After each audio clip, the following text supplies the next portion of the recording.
जब सैलाब आता है तो एक पल में ही सब कुछ तबाह कर देता है।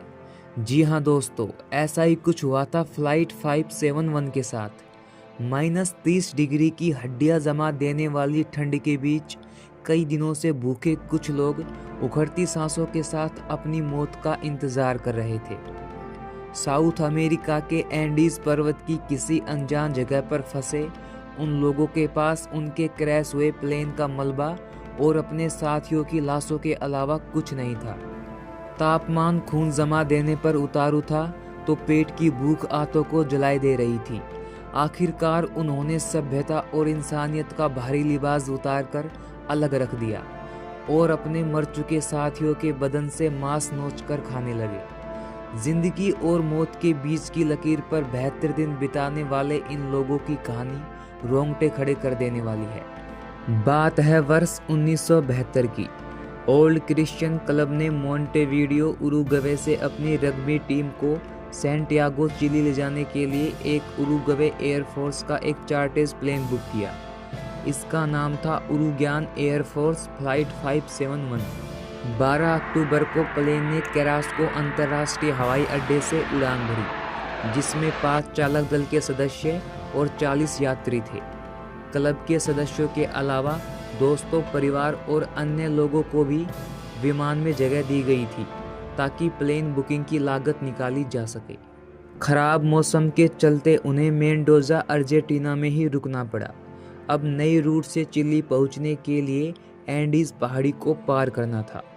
फेयरचाइल्ड को लगभग 22,500 फीट तक की ऊंचाई तक उड़ान भरने के लिए ही बनाया गया था। इसलिए पायलट ने प्लाचोन के पास एक कोर्स तैयार किया जहां से विमान सुरक्षित रूप से एंडीज पर्वत को पार कर सके।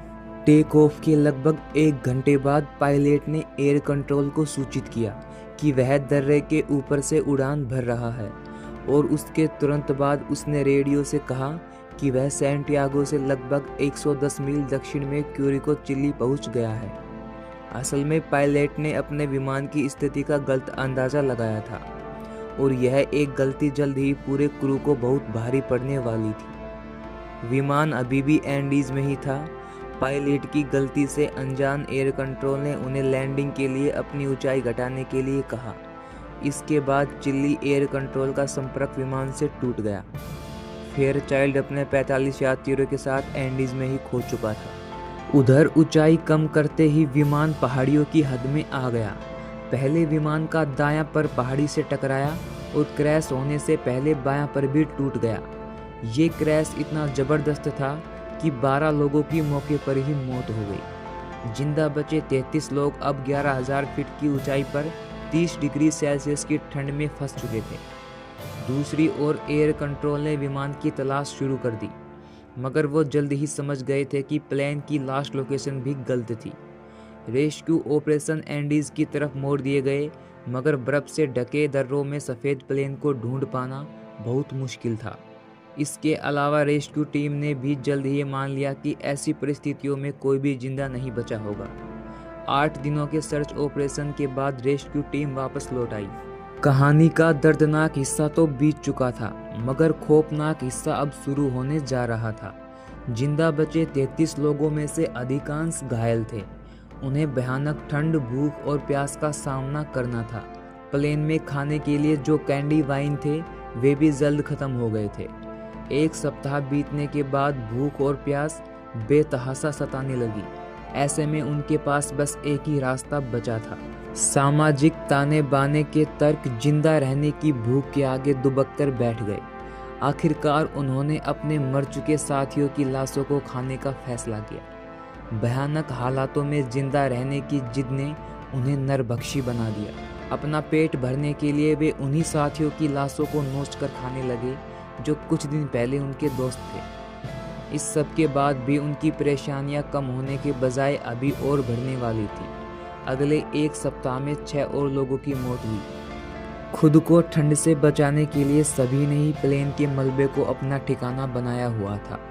एवलांच ने प्लेन के मलबे को बर्फ से ढक दिया। जो भाग नहीं सके वे मारे गए।